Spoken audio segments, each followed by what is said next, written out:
ವೀಕ್ಷಕರೇ ನಮಸ್ಕಾರ. ನಾನು ನಿಮ್ಮ ನಾಗರಾಜ್ ಚೋಳು, ಪ್ರಖ್ಯಾತ ಜ್ಯೋತಿಷಿ, ವಾಸ್ತು ಹಾಗೂ ಸಂಖ್ಯಾಶಾಸ್ತ್ರಜ್ಞರು ಮಾತನಾಡ್ತಾ ಇರ್ತಕ್ಕಂಥದ್ದು.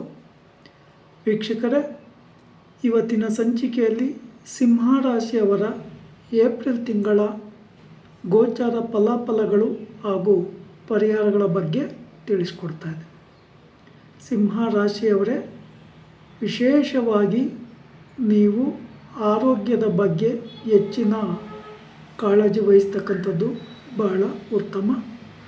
ನೀವು ಹೊರಗಡೆ ಎಲ್ಲಾದರೂ ಹೋದಂಥ ಒಂದು ಸಂದರ್ಭದಲ್ಲಿ ಆಹಾರ ಪದಾರ್ಥಗಳ ಅಥವಾ ಹೋಟೆಲ್ ತಿಂಡಿ ಆಗಿರ್ಬೋದು, ಜ್ಯೂಸ್ ಕುಡಿತಕ್ಕಂಥ ಒಂದು ಸಂದರ್ಭಗಳಲ್ಲಾಗಿರ್ಬೋದು, ಅಥವಾ ಇನ್ನಿತರ ಸಂದರ್ಭಗಳಲ್ಲಿ ಸ್ವಲ್ಪ ಹೆಚ್ಚಿನ ಕಾಳಜಿ ವಹಿಸ್ತಕ್ಕಂಥದ್ದು ಬಹಳ ಉತ್ತಮ. ಹಾಗೆ ವಿಶೇಷವಾಗಿ ವಾಹನಗಳಲ್ಲಿ ಪ್ರಯಾಣ ಮಾಡ್ತಕ್ಕಂಥ ಒಂದು ಸಂದರ್ಭದಲ್ಲಿಯೂ ಸಹ ತುಂಬ ಎಚ್ಚರಿಕೆಯನ್ನು ವಹಿಸಿ ಜಾಗರೂಕತೆಯನ್ನು ತೆಗೆದುಕೊಳ್ತಕ್ಕಂಥದ್ದು.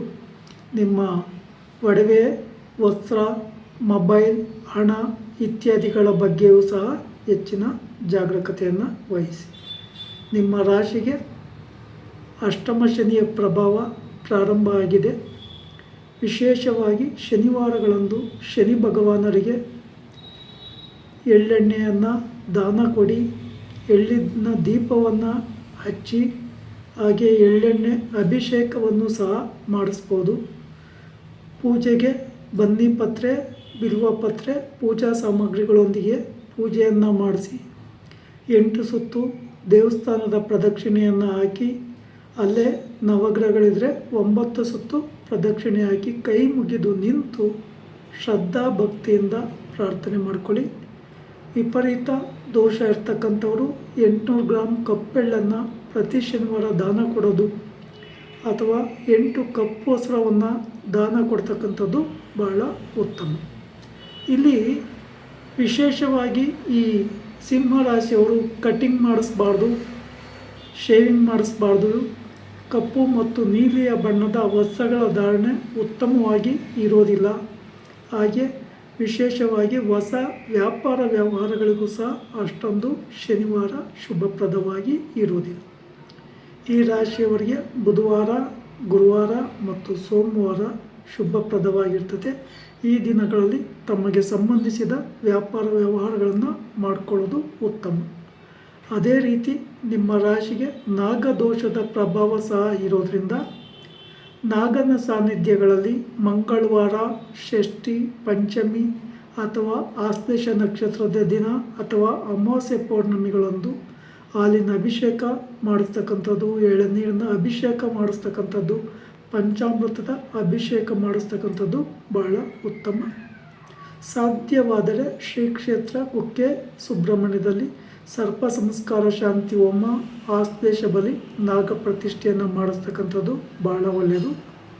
ದಿನನಿತ್ಯ 8 ಸಲ ಹನುಮಾನ್ ಚಾಲೀಸ್ ನಿಮಗೆ ಯಾವಾಗ ಸಮಯ ಫ್ರೀ ಇರ್ತದೋ ಆಗ ಪಾರಾಯಣ ಮಾಡೋದು ಶುಭಪ್ರದವಾಗಿ ಇರ್ತದೆ. ವಿಶೇಷವಾಗಿ ಈ ಸಂದರ್ಭಗಳಲ್ಲಿ ನೀವು ಏನೇ ವ್ಯಾಪಾರ ವ್ಯವಹಾರಗಳನ್ನು ಮಾಡೋದಾಗಿರ್ಬೋದು, ಹೊಸ ಮನೆ ತೆಗೆದುಕೊಳ್ತಕ್ಕಂಥದ್ದಾಗಿರ್ಬೋದು, ವಾಹನಾದಿಗಳನ್ನು ತೆಗೆದುಕೊಳ್ತಕ್ಕಂಥ ವಿಚಾರಗಳಲ್ಲಿ ತುಂಬ ಹೆಚ್ಚಿನ ಜಾಗರೂಕತೆಯನ್ನು ವಹಿಸಿ ನಿರ್ಧಾರ ಮಾಡಿಕೊಂಡು ಅನಂತರ ತೆಗೆದುಕೊಳ್ತಕ್ಕಂಥದ್ದು ಬಹಳ ಉತ್ತಮ. ಇನ್ನು ವಿಶೇಷವಾಗಿ ನಿಮ್ಮ ರಾಶಿಗೆ ಭೂಮಿಗೆ ಸಂಬಂಧಪಟ್ಟ ವ್ಯಾಜ್ಯಗಳಿದ್ದರೆ ಅಥವಾ ಪೊಲೀಸ್ ಕೇಸು ಅಥವಾ ಕೋರ್ಟ್ ಕೇಸ್ಗಳು ಇದ್ದಂಥ ಒಂದು ಸಂದರ್ಭದಲ್ಲಿ ನೀವು ಅಂದುಕೊಂಡ ರೀತಿಯಲ್ಲಿ ಆ ಕಾರ್ಯಗಳು ನೆರವೇರೋದಿಲ್ಲ. ತುಂಬ ಎಚ್ಚರಿಕೆಯನ್ನು ವಹಿಸಿ. ಹಾಗೆ ಗಣಪತಿಯ ಆರಾಧನೆ, ಗಣಪತಿ ದೇವರಿಗೆ ಗರಿಕೆ ಪತ್ರೆಯನ್ನು ಅರ್ಪಣೆ ಮಾಡಿ ಅಥವಾ ಗರಿಕೆ ಪತ್ರೆಯ ಹಾರವನ್ನು ಹಾಕಿಸಿ ಪೂಜೆ ಮಾಡಿಸಿ 21 ಸುತ್ತು ಪ್ರದಕ್ಷಿಣೆ ಹಾಕಿ ಪ್ರಾರ್ಥನೆ ಮಾಡಿಕೊಂಡು ಗಣಪತಿ ದೇವರಲ್ಲಿ ನಿಮ್ಮ ಕಾರ್ಯ ಸಫಲ ಆಗೋ ರೀತಿಯಲ್ಲಿ ಪ್ರಾರ್ಥನೆ ಮಾಡ್ಕೊಂಬೋದು ಬಹಳ ಒಳ್ಳೆಯದು. ವೀಕ್ಷಕರೇ, ಈ ಸಿಂಹರಾಶಿಯವರಿಗೆ ಪೂರ್ವ ದಿಕ್ಕು ಶುಭಪ್ರದವಾಗಿರ್ತದೆ. ಪೂರ್ವ ಈಶಾನ್ಯ ಆಗಿರ್ಬೋದು ಅಥವಾ ಉತ್ತರ ದಿಕ್ಕಾಗಿರ್ಬೋದು ಅಥವಾ ಉತ್ತರದ ಈಶಾನ್ಯದ ಭಾಗದ ವ್ಯಾಪಾರ ವ್ಯವಹಾರಗಳಿಂದ ಇವ್ರಿಗೆ ಅಭಿವೃದ್ಧಿಯಾಗುವ ಸಾಧ್ಯತೆಗಳು ಹೆಚ್ಚಾಗಿ ಇರ್ತದೆ. ಇನ್ನು ಈ ರಾಶಿಯವರು ಆರೋಗ್ಯಕ್ಕೆ ಸಂಬಂಧಿಸಿದ ಹಾಗೆ ಆದಿತ್ಯ ಹೃದಯ ಸ್ತೋತ್ರ ಪಾರಾಯಣ ಮಾಡ್ತಕ್ಕಂಥದ್ದು ಅಥವಾ ಧನ್ವಂತರಿ ದೇವತೆಗಳ ಪೂಜೆ ಮಾಡಿಸ್ತಕ್ಕಂಥದ್ದು ಬಹಳ ಉತ್ತಮವಾಗಿ ಇರ್ತದೆ. ವಿಶೇಷವಾಗಿ ಈ ರಾಶಿಯವರು ಭಾನುವಾರಗಳಂದು ಸಹ ಪೂಜೆ ಕೊಡೋದ್ರಿಂದ ಶುಭ ಫಲಗಳು ಸಿಗ್ತವೆ. ಹಾಗೆ ಸೂರ್ಯ ದೇವರ ದೇವಸ್ಥಾನದಲ್ಲೂ ಬೇಕಾದರೂ ಪೂಜೆ ಕೊಡ್ಬೋದು ಅಥವಾ ಈಶ್ವರನ ದೇವಸ್ಥಾನದಲ್ಲೂ ಪೂಜೆ ಕೊಡೋದ್ರಿಂದ ಇವರ ನೆಗೆಟಿವ್ ಕಮ್ಮಿಯಾಗಿ ಶುಭ ಫಲ ಸಿಗುತ್ತೆ. ಇಲ್ಲಿ ಈ ರಾಶಿಯವರು ಹೆಚ್ಚಿನ ಜಾಗರೂಕತೆಯನ್ನು ವಹಿಸಬೇಕು ಅಂತಂದರೆ ಪಾರ್ಟ್ನರ್ಶಿಪ್ ವ್ಯವಹಾರ ಬೇಡ. ತನ್ನ ಸ್ವಂತ ನಿರ್ಧಾರದಿಂದ ವ್ಯಾಪಾರ ವ್ಯವಹಾರಗಳನ್ನು ಮಾಡ್ತಕ್ಕಂಥದ್ದು ಬಹಳ ಉತ್ತಮವಾಗಿ ಇರುತ್ತೆ. ವೀಕ್ಷಕರೇ, ಈ ವಿಡಿಯೋ ಇಷ್ಟ ಆಯಿತು ಅಂದರೆ ಲೈಕ್ ಮಾಡಿ, ಶೇರ್ ಮಾಡಿ, ಸಬ್ಸ್ಕ್ರೈಬ್ ಆಗಿ, ಆಲ್ ಐಕಾನ್ ಒತ್ತಿ, ಬೆಲ್ ಐಕಾನ್ ಒತ್ತಿ. ನಮಸ್ಕಾರ.